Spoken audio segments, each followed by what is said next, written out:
여러분 아이들한테 심부름을 좀 시켜 보셨나요? 네, 연령에 따라서 저희도 큰애랑 둘째가 있는데 조금 복잡한 심부름 시켜야 되면 고민이 되는 거예요. 분명히 둘째가 놀고 있는 것 같긴 한데 좀 갔다가 잘 사와야 되잖아요. 얘를 시키면 뭘 사올지 조금 확신이 들지가 않아요. 그럼 어떻게 해요? 어쩔 수 없이 이제 큰애를 시켜야 되는 거죠.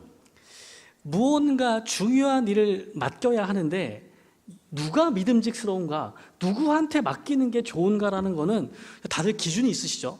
여러분 중요한 일을 시킬 때 믿음이 가는 사람 있잖아요. 그럼 가장 먼저 이야기할 만한 사람들이 존재한다는 거죠. 하나님께서 중요한 일을 계획하고 계신다면, 하나님께서 무언가 중요한 일을 하셔야 된다면 제일 먼저 누구를 고르시겠어요? 그 기준은 무엇이라고 생각하십니까? 오늘 읽지 않았는데 마리아 앞에 누구 이야기가 나오냐면 사가랴의 이야기가 나옵니다. 본문을 펴놓고 계셔야 돼요. 계속 왔다 갔다 합니다. 오늘 본문의 위에 있는 1장 5절의 말씀 한번 보세요. 사가랴가 나오는데요, 5절에 사가랴에 대한 신분을 이야기합니다. 유대 왕 헤롯 때에 아비야 반열의 제사장 한 사람이 있었으니 이름은 사가랴요, 그의 아내는 아론의 자손이니 이름은 엘리사벳이다 라고 소개해요. 아비야 반열의 제사장이라는 말이 있잖아요. 반열이라는 말이 붙었다는 거는 앞에 뭐가 많이 붙으면 족보가 길어지는 거예요. 그럼 무슨 얘기를 하는 거예요? 뼈대에 있는 집안의 가문, 이게 자손인 거예요. 이게 왜 중요해지냐면 이스라엘이 바벨론의 포로로 끌려갑니다. 끌려갔다가 오면서 뭐가 없어지냐면 제사장들 족보가 없어지는 거예요. 그래서 갔다가 왔을 때 제사장 족보가 남아있는 집은 성전의 일을 맡아 사는데 어려움이 없지만 제사장인 걸 분명히 아는데 족보가 없어요. 제대로 기록되어 있는 것이. 그럼 이런 사람들은 제사장이긴 하지만 성소 안에 들어가는 일들을 맡을 수가 없는 겁니다. 여기서 지금 아비야 반열이라고 이야기하는 것은 이 집안이 그 족보가 남아있는 뼈대 있는 집안이라는 걸 이야기하는 거예요. 이스라엘에서 귀족이라고 말한다면 당연히 제사장과 사두개인들을 말할 수 있습니다. 그 중에서 족보가 포로기 이후에도 잘 남아있는 아비야 반열의 제사장인 거예요. 제사장 숫자가 점점 불어서 원래는 대부분의 제사장들이 예루살렘 성전 안에서 봉사해야 되는데 사람이 너무 많아요. 한꺼번에 그 사람들이 모여서 성전에서 일을 감당할 수가 없다 보니까 예수님 시기에 이르면 조를 짜요. 반열마다 시간을 나눠서 지금 아비야 반열이라고 했는데 이 반열이 1년 중에 52주 중에 2주를 섬깁니다. 반열이 많다는 이야기예요. 2주를 섬기게 돼요. 사가랴는 그 일들을 감당할 수 있는 제사장이었어요. 그리고 아내도 아론의 자손 레위인이에요. 집안이 괜찮죠. 하나님께서 지금 놀라운 일을 계획하고 계세요. 하나님의 아들을 보내셔서 창조 때만큼 하나님을 사랑할 수 있는 회복을 일으키려고 계획하고 계시는데, 근데 이 큰일이 바로 일어나는 게 아니라 예언하신 대로 그 앞에 이 메시아의 오심을 준비할 사람을 하나 더 보내셔야 돼요. 선지자 예언자 같은 사람을 다시 보내주셔야 되는데 그 일을 하려고 고르다 보니까 지금 이 사가랴하고 엘리사벳 이 부부가 눈에 뜨인 거예요. 다음 6절에 보시면 그 두 사람의 이야기를 하나 더 해줍니다. 두 사람이 하나님 앞에 의인이니 주의 모든 계명과 규례대로 흠이 없이 행하더라라고 이야기하는 거예요. 의인이래요. 율법과 규례대로 흠이 없이 행하던 사람이래요. 그러면 이 부부에게 그 약속하신 중요한 인물 엘리야와 같은 예언자, 세례 요한을 의미하는 거죠. 이것을 보내는데 망설임이 있겠어요, 없겠어요? 없죠. 괜찮잖아요. 흠이 없다는 말은 아무한테나 쓸 수 있는 말이 아니에요. 하나님의 율법과 규례를 열심히 지켜서 부부가 다 그런 사람들인 거예요. 하나님께서 여기 세례 요한을 보내시는 거에 얼마나 흡족하셨을까요? 세례 요한에 대한 이야기를 말라기 4장 5절과 6절에서 이 일들을 먼저 예언하고 있습니다. 보라, 여호와의 크고 두려운 날이 이르기 전에 내가 선지자 엘리야를 너희에게 보내리니 그가 아버지의 마음을 자녀에게로 돌이키게 하고 자녀들의 마음을 그들의 아버지에게로 돌이키게 하리라. 이게 그 임무예요. 그 임무를 지금 이 사가랴와 엘리사벳 가정에 낳을 아이에게 주기로 하신 거죠. 또 생각해 보면 이 사가랴에게 말씀하시는 그 타이밍이 너무 기가 막힙니다. 여러분, 하나님께서 우리에게 말씀하시고 어떤 뜻을 알려주시는데 간절한 마음으로 교회 와서 기도할 때 막 마음에 알려주시는 거예요. 그러면은 응답이라고 생각하시겠죠? 근데 집에서 막 설거지하고 막 음식을 준비하고 있는데 갑자기 막 들려주시는 거예요. 그럼 어떻게 생각하시겠어요? 잘못 들었나? 막 설거지하고 막 이렇게 하고는 아내 옆에서 잔소리를 막 듣고 있을 때 막 응답하시는 거예요. 그럼 어떻게 생각하시겠어요? 그러니까 하나님께서 말씀하시는 것이 우리에게 확실하게 다가오려면 때가 되게 중요한 거예요. 그렇죠? 앞에 사가랴를 보세요. 사가랴가 제사장인데 1년에 딱 2주간 성소에서 예루살렘 성전에서 봉사할 수 있었어요. 그래서 하필 예루살렘 성전에 봉사하러 올라갔어요. 그리고 그 반열에서도 제사장이 많아요. 제사장이 하는 제일 많은 일은 이스라엘 백성들이 예물을 가지고 오면 그것을 죽이고 피 빠는 것은 레위인들이 해요. 근데 그것을 이제 각을 떠서 번제를 드리는 것은 제사장의 역할이에요. 이게 제일 많은 사람들이 하는 일인데, 근데 그래도 조금 더 중요한 일이 있잖아요. 제사장으로서 성소 안에 들어갈 수 있는 일이 있습니다. 그게 분향하는 일과 떡을 진설하는 일이에요. 다 그게 하고 싶잖아요. 성소 안에 들어가고 싶은 마음은 다 똑같습니다. 그 제비를 뽑는 거예요. 근데 오늘 본문에 보면 8절과 9절 말씀에 보면 반열의 차례대로 하나님 앞에서 제사장의 직무를 행할 때가 된 거예요. 사가랴가. 그리고 마침 제비를 뽑았는데 제비가 당첨됐어요. 뭐 하는 걸로? 분향하는 일에 당첨된 거예요. 그 사가랴가 성소 안에 들어가게 된 거예요. 하나님께서 사가랴가 마침 그 성소에서 분향하고 있을 때 가브리엘을 보내서 말씀하시는 거예요. 그럼 이게 믿음직해요? 안 믿음직해요? 이렇게 말씀하시면 나도 알아듣겠다 이런 생각 하시지 않으세요? 네, 이러면 뭐 다 알만하죠. 근데 사가랴가 어떻게 반응해요? 나와 엘리사벳이 나이가 많은데 그 어떻게 가능하겠습니까? 징표를 구합니다.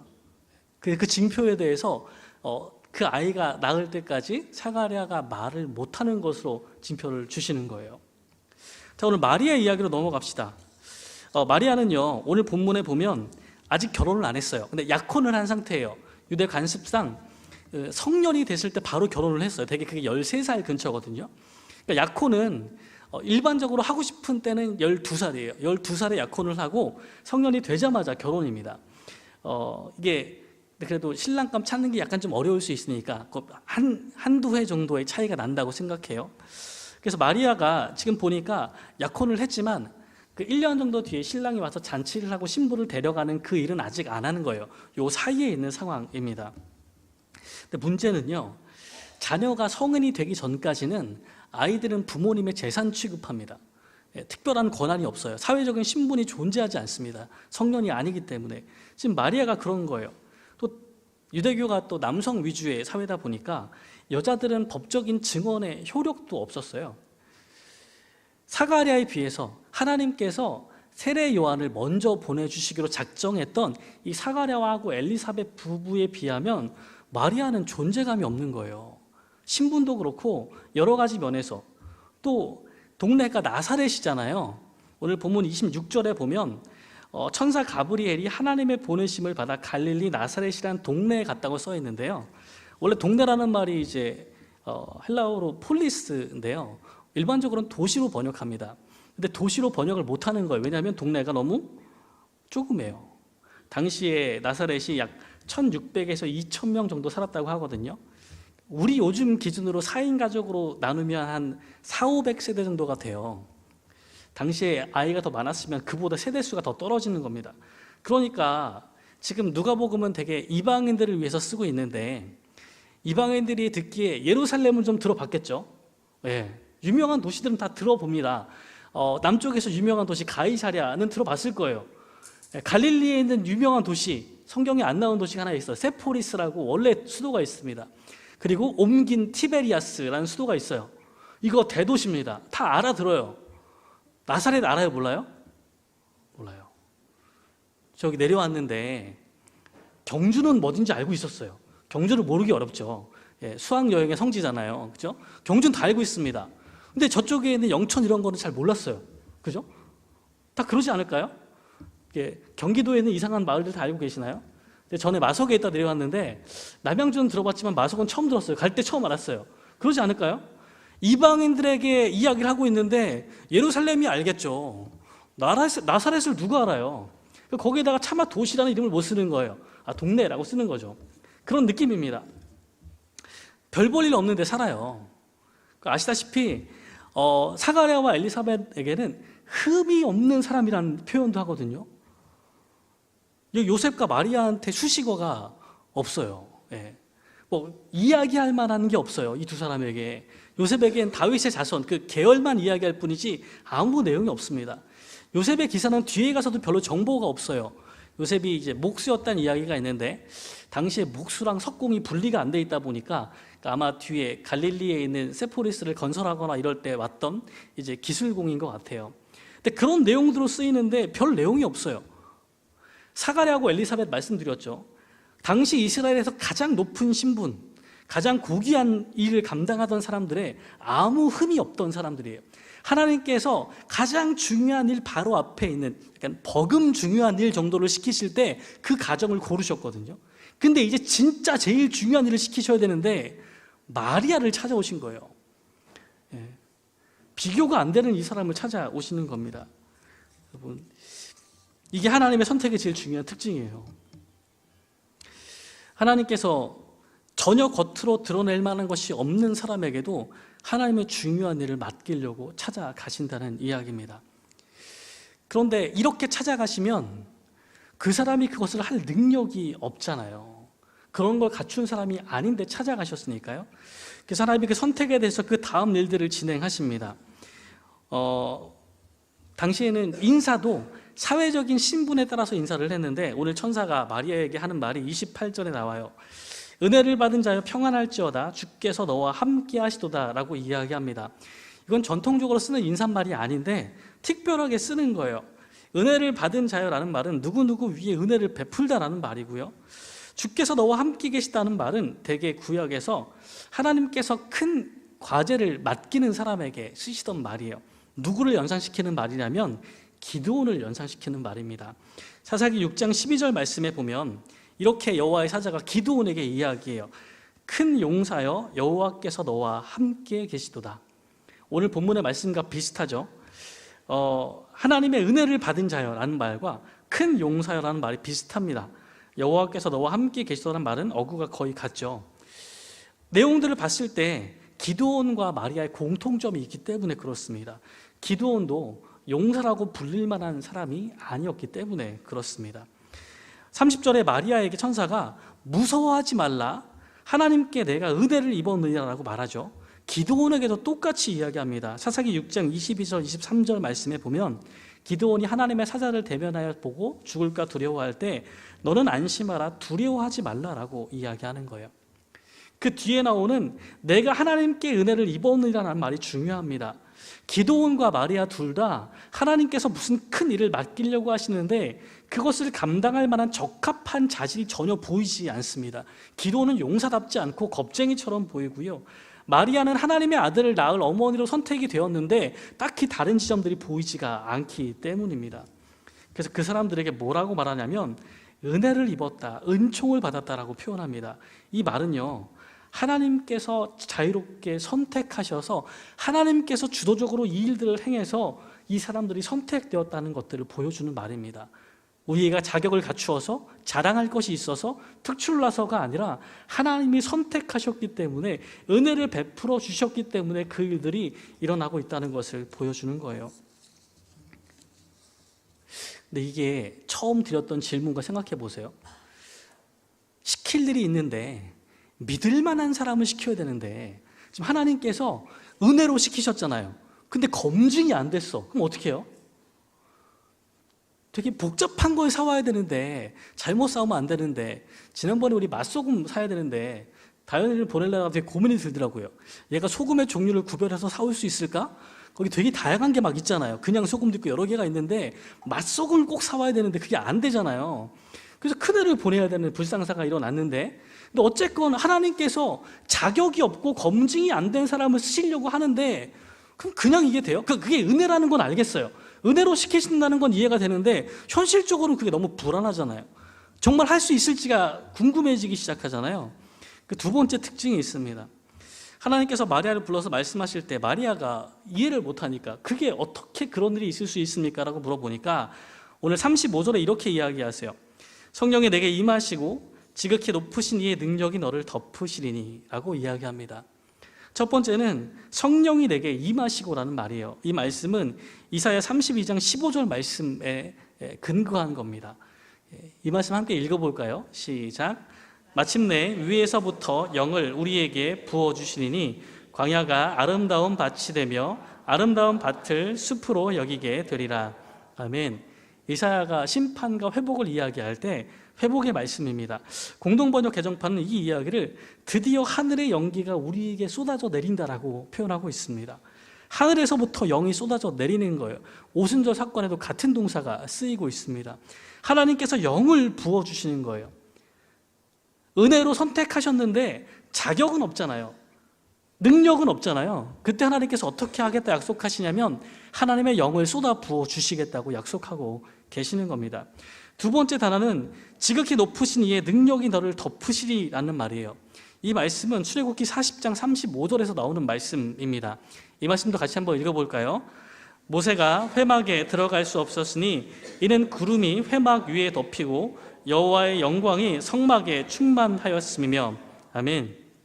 모세가 성막을 완성하자 하나님의 영광이 구름처럼 그 위에 임해서 아무도 들어갈 수 없었던 상황을 묘사하는 말입니다. 이때 그 덮는다는 표현은 하나님의 영광이 자기 백성을 보호하신다는 것을 상징적으로 말씀하는 거예요. 마리아가 겪을 위험이 있죠.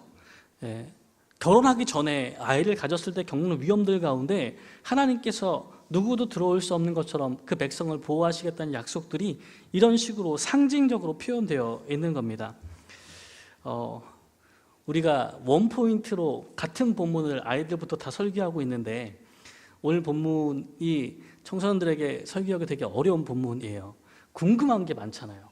동전로 탄생 본문이란 말이에요. 근데 사실 오늘 본문은요, 과학적인 설명이 아니고요, 논리적인 설명도 아니에요. 역사적인 설명도 아니에요. 다 근거를 찾기가 어렵습니다. 본문은 상징적인 설명이거든요. 하나님께서 자기가 선택하신 사람을 어떻게 그 일을 감당할 수 있게 하시는가에 대한 설명을 하고 있는 거예요. 그러다 보니까 오늘 제일 중요한 포인트는 하나님이 이 아무것도 없는, 이 보잘것없는 마리아에게 어떻게 이 중요한 일을 맡기시는가 하는 데 있습니다. 초점을 잃어버리시면 설명하기가 난처한 상황이 발생합니다.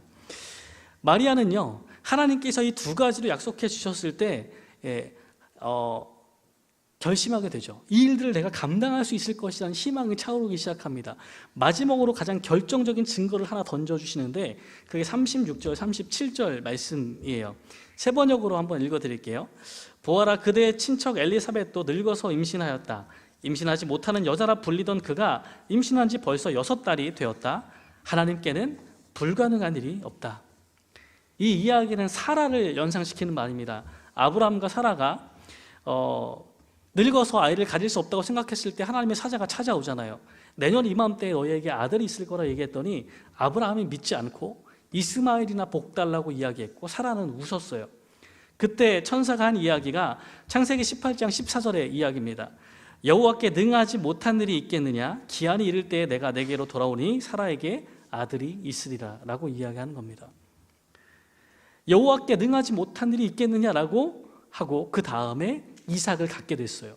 이게 성경의 이야기입니다.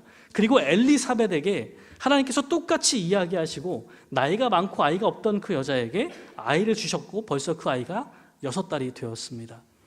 정말 하고 싶은 말은 무엇이냐면, 마리아에게 하고 싶은 말이 무엇이냐면 여호와께 능하지 못한 일이 있겠느냐라는 말씀인 거예요. 여러분, 사가랴는 이걸 다 알고 있는 사람이거든요. 아브라함이 자기 조상이고 누군지 다 알아요. 자기랑 아브라함 상황이 너무 비슷하다는 것도 다 알고 있습니다. 아주 유사합니다. 사가랴는 뭘 요구해요? 증표를 요구하는 거죠. 내가 하나님의 말씀을 신뢰할 수 있는 증표를 요구했어요. 마리아는요, 사가랴보다 상태가 더 안 좋아요. 나이가 많은 부부에게 아이를 주신 건 성경에 나오는데 마리아가 경험한 일은 한 번도 등장한 적이 없는 일이에요. 일어날 거라고 생각하기가 어렵습니다.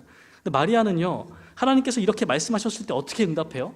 오늘 마지막 38절 말씀 볼까요? 마리아가 이르되 주의 여종이오니 말씀대로 내게 이루어지이다. 이게 마리아의 대답입니다. 증표를 요구하지 않아요. 이것이 마리아가 보여주고 있는 믿음입니다. 하나님이 오래전에 아브라함을 찾으셨어요. 하나님의 백성을 처음 시작할 사람으로 아브라함을 세우셨거든요. 그리고 조금 전에, 6개월 전에 하나님의 놀라운 일을 일으키시기 전에 잠깐 먼저 세울 사람으로 사가랴를 선택하셨어요.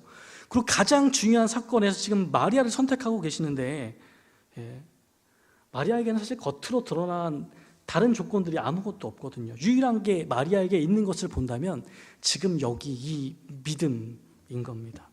하나님께서 계획하신 것이라면 내 삶에서 그대로 이루어질 것이라는 믿음이 마리아에게 있는 거예요. 여러분, 하나님의 계획은요, 나의 특별한 공로나 노력으로 이루어지는 게 아닙니다. 근데 하나님의 말씀에 우리가 보잘것없을 때에도 우리를 선택하고 불러주시지만 한 가지는 꼭 약속을 해주셔야 돼요. 그 말씀하신 것이 내 삶에 이루어지기 위해서는 중간에 위협과 어려움이 존재하거든요. 그것들을 내가 감수하고 그것에 순종하겠다는 그 결심과 고백이 꼭 필요하다는 이야기입니다. 하나님이 위대하신 사람만 부를까요? 성경에서 뭐라고 이야기하는 거예요? 아니요. 전혀 보잘것없는 사람을 하나님의 가장 위대한 일에 초청하시는 거예요. 누구에게든지요. 교회 와서도 그런 걸로 고민하시는 분들이 있거든요. 뭘 찬양대를 하려면 노래를 잘해야 될 것만 같은 생각을 하고 계신 분 있죠. 난 노래를 못하니까 찬양단에 가면 안 돼. 그죠? 물론 노래를 너무 못하시는 분들이 들어오면 석 집사님이 힘드실 것 같아요. 근데 그렇지만 와서 여기서 그 찬양하는 자리에 서는 걸 행복하게 생각하시면 할 수 있지 않을까요? 립싱크도 있으니까 어쨌건 하나님께 영광 돌리는 립싱크로 설 수 있지 않을까요? 뭐 안 될 게 어디 있어요. 못해도 쓰신다면서요. 이런 이야기를 듣고 하나님께서 누군가를 쓰려고 하실 때 나를 쓰시면 좋겠다라고 생각하고 막 사가랴랑 마리아를 비교하면서 막 얘기 듣고 있다가 현실로 돌아와야죠. 좀 옛날 얘기잖아요. 현실로 돌아오면 야, 마리아도 못하겠는데? 이거 어려운데? 라고 생각이 드는 거예요. 하나님께서 어려운 걸 탁 던지시면 순종하겠다는 말이 어렵단 말이에요. 이거 대단한데? 처음에는 사가랴랑 비교할 땐 마리아가 아무것도 아닌 것 같았거든요. 근데 나중에 자세히 보니까 이게 더 어려운 거예요. 못하겠는데요? 이게 우리가 실제적으로 경험하는 이야기입니다. 그런 우리를 위해서 예수님께서 비유를 하나 주셨어요. 마태복음 21장 28절에서 32절에 가면 두 아들의 비유가 등장합니다. 비유로 말씀하실 때 포도원을 운영하는 어떤 사람에게 두 아들이 있는데 오늘같이 연휴가 등장했는데 포도원 일이 지금 따야 돼요. 너무 넘어가면 포도가 더 크거나 맛도 없거나 떨어지면 안 되잖아요. 그래서 큰아들을 불러서 이야기했네요. 야, 포도원 가서 일 좀 해라. 그랬더니 큰아들이 아빠 갈게요 하고 얘기하고 안 갔어요. 너무 현실적이죠, 비유가. 두 번째 얘기입니다. 포도원 일이 많거나 혹시 큰아들이 못 믿어서 둘째한테도 불러서 이야기한 거예요. 야, 너 포도원 가서 일 좀 해라. 둘째가 싫어요, 안 가요. 그랬는데 생각해보니까 되게 잘못한 것 같아요. 가서 일을 했어요. 그러면 누가 아버지의 말대로 한 거예요? 이게 한국 사람은 조금 걸리는 게 있어요. 툭 걸리는 게 우리는 동방예의지국에 살잖아요. 아버지한테 그렇게 못되게 얘기하면 안 돼. 그죠? 둘 다 나쁜 놈이에요. 그렇죠? 이게 우리가 내리는 결론인데 성경에 원하는 건 그게 아니죠. 여기서 어느 의도가 있어요.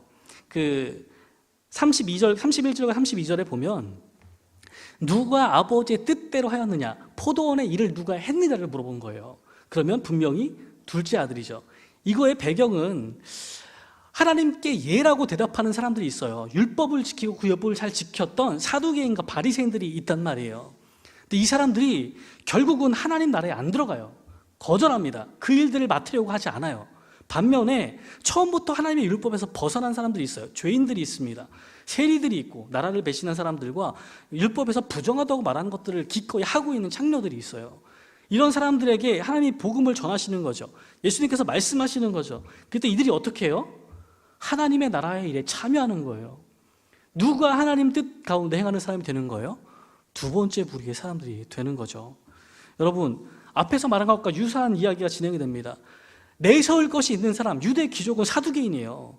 돈이 많고 백성들에게 명망이 높은 사람은 바리새인입니다. 근데 하나님 뜻을 행한 사람은 누군 거예요? 그들 가운데 가장 하찮게 여겨지던 사람들이 하나님 나라 일에 동참하고 있는 거예요.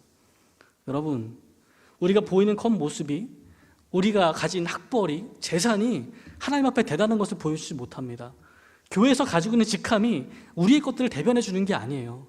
하나님께서 우리를 부르시는 일들은 가장 작은 사람들, 내세울 것이 없는 사람들에게도 향하기 시작하는 겁니다. 가만히 있다 보면 바리새인을 닮아가요. 처음에 예를 들었죠. 아이들에게 심부름시키는 이야기를 했습니다. 여러분, 그 아이들 밥 좀 차려주신 적 있으신가요? 네. 엄마는 아이들을 사랑하는 마음에 아침부터 따뜻한 밥을 막 챙겨주려고 밥도 하고 반찬도 막 하거든요. 근데 아빠는 뭐든지 먹고만 가면 된다고 생각하기에 마련인 것 같아요. 저도 이제 이렇게 아내가 없고 뭐 빌 때면 아이들을 위해서 이제 아침을 준비하죠. 이렇게 시리얼도 종류별로 사고 우유도 갖다 놓고 니들이 알아서 먹어, 이렇게. 행복하지 않나요? 네. 가끔 좀 신경 쓰면 빵도 좀 구워주고 이제 막 너무 완벽한 거예요, 그죠? 그러다가 그런 날인데 갑자기 우유가 없는 거예요. 심각하죠, 그죠? 먹을 게 그것밖에 없는데 우유가 없으면 안 되잖아요. 그럼 이제 시켜야죠. 우유를 사오라고 시켜야 됩니다. 중요한 심부름을 해야 돼요. 그럼 저녁에 이제 보내는 거야. 우유 사러 갔다 올 사람 막 불러. 빨리 와봐. 우유 사러 갔다 올 사람. 그러면 어떻게 얘기할까요? 어떻게 반응할까요? 큰아들처럼 반응할까요? 둘째처럼 반응할까요? 어떻게 생각하세요? 아빠 갔다 올게요, 그럴까요? 여러분 그러셨어요? 예, 세상에 큰아들이 없는 것 같아요. 자, 다 싫대. 그때 무슨 걱정해요?